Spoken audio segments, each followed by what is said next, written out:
Tem muita gente por aí que acha que para um filme ser bom, ele precisa ter um orçamento gigantesco, muito dinheiro envolvido, e não é nada disso não, tá? Tem muito filme que foi produzido com baixíssimo orçamento. A gente está falando aí de menos de 10 mil dólares e mesmo assim conseguem ser filmes divertidos, memoráveis e muito bem produzidos.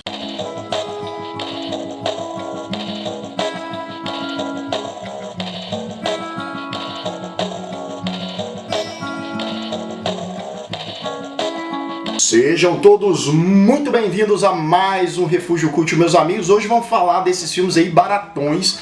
Lembrando que são longa-metragens, tá? Filmes aí de 70 minutos, 80 minutos pra cima. Filmes aí que os realizadores conseguiram tirar leite de pedras e são produções muito conhecidas até hoje e de ótima qualidade. Eu gosto muito de todos esses 5 filmes que eu vou citar aqui hoje pra vocês. E eu vou de cima para baixo. O primeiro é de 1977, ele custou exatamente 10 mil dólares para ser feito. Mesmo lá em 1977, esse dinheiro era muito pouco. Eu tô falando do clássico Eraserhead, o primeiro filme do consagradíssimo diretor David Lynch. Lembrando que esses filmes aqui, por coincidência ou não, foram o primeiro filme desses realizadores. E Eraserhead, por si só, é um filme que trabalha muito com surrealismo. É um filme que você vai assistir e não vai entender quase nada. E essa é a grande graça do filme, é você tentar interpretar o que aquelas imagens, aqueles personagens ou situações querem passar pra gente. Mas é um filme muito bem realizado, né? Ele é em preto e branco. O Lynch teve que tirar do próprio bolso grande parte do orçamento.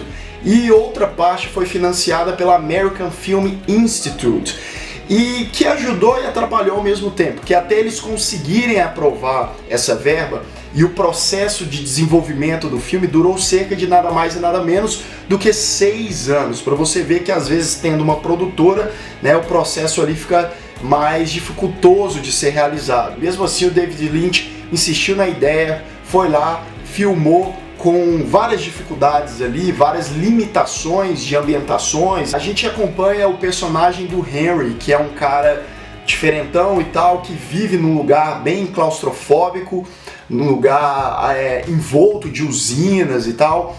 E o cara, ele se relaciona com uma jovem, os dois acabam tendo um filho, esse filho nasce prematuro, e é uma criatura bem diferente. É aí que a gente começa a ver as bizarrices do filme.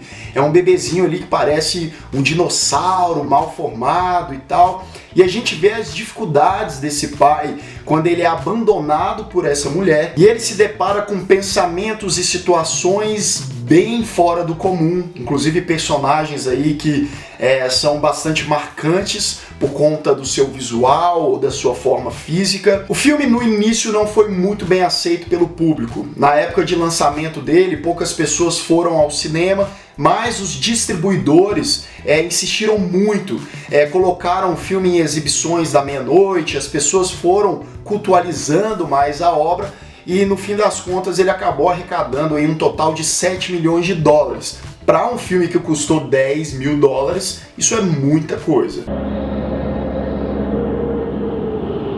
E o segundo da nossa lista é o filme El Mariachi, dirigido pelo Robert Rodrigues. Foi o primeiro filme do cineasta também, lá em 1992. Ele custou pouco mais de 7 mil dólares. E é um filme que impressionou muito as pessoas, porque apesar dele ter esse orçamento bem reduzido, ele foi muito bem produzido, né? O Robert Rodrigues soube fazer ali o trabalho de casa bem feito. No filme a gente acompanha a história de um músico mexicano que ele vai para uma cidadezinha do interior tentar conseguir trabalho e tal, e lá ele é confundido com um assassino que tem as características parecidas com ele. Inclusive ele anda com uma capa de violão ali na mão, e uma gangue local implica com o cara. É um filme bem interessante, legal. Se você inclusive não assistiu, eu recomendo que você procure. O próprio diretor Robert Rodrigues segurava a câmera, filmava tudo. Em algumas situações, inclusive, eles usaram a câmera em cima de uma cadeira de roda para fazer aquele efeito acompanhando determinadas situações e personagens. As armas utilizadas no longa, a maioria delas eram armas de brinquedo, de água. Algumas outras armas foram emprestadas pela própria polícia local, claro que descarregadas. A ambientação foram casas e alguns estabelecimentos emprestados por pessoas, então foi um projeto bem colaborativo e criativo. Bem, o terceiro filme da nossa lista de hoje é o filme Primer, de 2004. Eu até falei desse filme há algum tempo atrás, que ele é um dos mais difíceis de entender, pelo menos que eu tenha assistido. É um filme que dá aí vários nós na cabeça, mas ao mesmo tempo é um filme instigante, com uma proposta sci-fi ali para quem gosta desse gênero, que vai te deixar pensando por vários dias depois que você assistiu o filme, mesmo sem entender muita coisa.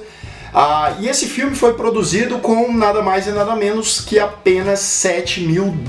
Dá pra você ver no filme que é um filme com a produção bem limitada, escassa, mas, mais uma vez, a gente tem uma história aqui que deixa o público bastante interessado, e as possibilidades, isso é que é bom de um filme mais independente, né? Os criadores, eles conseguem seguir a linha de raciocínio que eles pretendem de fato, eles produzem mais livremente, diferente quando você faz um filme com produtoras investindo ali milhões. Claro que os executivos vão querer colocar a mão ali no seu produto. Lembrando que o Shane Carruth, o diretor, além dele atuar na produção, ele é um cara que é formado em matemática e engenharia, e percebe-se muito que o cara é cabeção pelo roteiro, os dados científicos que ele usa aqui. O enredo segue dois jovens engenheiros que estão trabalhando ali numa máquina de maneira discreta em uma garagem, mas os caras alcançam um patamar com essa máquina em que ela consegue viajar no tempo,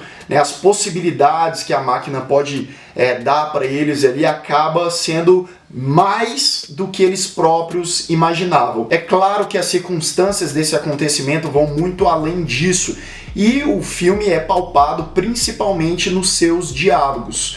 É um filme que inclusive ganhou alguns prêmios aí ao redor do mundo. Esse filme é a prova concreta que com apenas uma câmera, praticamente uma ambientação e dois personagens, você consegue criar uma história que vai intrigar aí milhões e milhões de pessoas.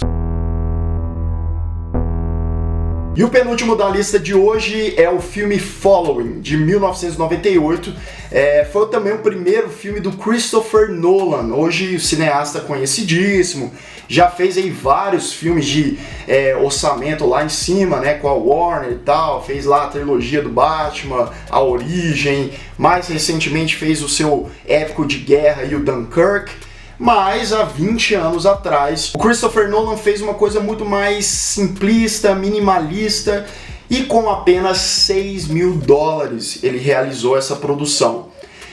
Following conta a história de um escritor que ele decide vagar pelas ruas de Londres para observar pessoas e ter inspirações para escrever as suas histórias. Até que um dia esse cara começa a observar um outro cara vestido de terno, bastante misterioso, e que ganha a vida de uma maneira bem peculiar. E esses caras começam a ter uma parceria ali, a gente acompanha o relacionamento desses dois. É um filme que, mais uma vez, o Christopher Nolan tirou leite de pedra. Só para vocês terem uma noção, o cineasta ele teve que filmar várias cenas, ali ele usou 1 ou 2 takes e usou na versão final do filme. Por que isso? Porque quanto mais ele enrolava, né, quanto mais ele precisava de material para gravar, mais eles gastariam. Então, o que ele fazia? Ele ensaiava bastante as cenas antes com os atores, eles iam lá, fazia uma, no máximo 2 vezes e pronto. Colocavam na versão final do filme. O filme também foi filmado em preto e branco para reduzir os gastos, e o Christopher Nolan usou casas de amigos e familiares também como locações, e gerou aí uma obra também interessantíssima. O último da lista de hoje também custou $6 mil como o anterior. Eu estou falando do terror The Battery, de 2012, produção independente americana, que aqui no Brasil ganhou o título maravilhoso de Ben e Mickey contra os Mortos. Olha só que maravilha. E esse filme é um filme que pouca gente conhece aqui no Brasil e deveria conhecer mais. A gente sabe que filme de terror, principalmente envolvendo zumbis e tal, geralmente não são produções de grande escala. O pessoal não gasta tanto dinheiro assim, dá pra fazer uma coisa ali mais barata. Mas, cara, $6.000. E o filme também é muito bem produzido. Claro que tem aquele aspecto de independente, mas um filme que rodou aí vários festivais, milhões e milhões de pessoas já assistiram aí ao redor do mundo. E ele tem um enredo interessante e simplista ao mesmo tempo, nada muito novo, sem contar o final que eles conseguiram dar ali uma diferenciada. Mas ele segue dois colegas que eram ex-jogadores de beisebol e eles estão tentando sobreviver ao apocalipse. Eles se distanciaram ali das grandes capitais, das cidades grandes, e foram para cidades menores, onde a probabilidade de sobreviver é maior, porque eles iam encarar menos zumbis, talvez em um elemento que também não precisasse contratar ali tantos figurantes como zumbi. E deu certo aqui, a gente é convencido disso. Você vê a relação desses dois personagens, né, as discussões entre eles. E o mais interessante é que você sabe que aqueles caras não têm nem ideia para onde que eles vão. E você fica naquela expectativa o que de fato vai acontecer com esses indivíduos. Então é um filme que mostra a essência do terror, a essência desse subgênero de zumbi. E se você gosta desses elementos, esse filme de baixíssimo orçamento com certeza vai te interessar.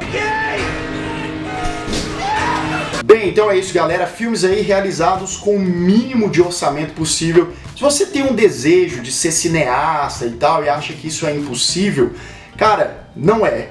Você pode se planejar em médio prazo, conseguir juntar uma grana aí e realizar a sua própria produção, mesmo que seja inicialmente um curta-metragem, mas vai atrás que dá para fazer. Você tendo uma boa ideia, inclusive eu vou deixar uma sugestão de curso de cinema bem acessível, interessante, e você aí que não tem nem ideia por onde começar, como fazer um filme e tal, eu vou deixar, vai ser o primeiro link aqui na descrição, dá uma olhada lá que pode caber no seu bolso e pode te ajudar muito a ser um futuro realizador de cinema aí. Se você ainda não é inscrito no canal, se inscreva aqui embaixo, clique no sininho para receber todas as notificações de vídeo e deixe o seu like, que é muito importante aqui para o Refúgio Cult. Um grande abraço e até mais!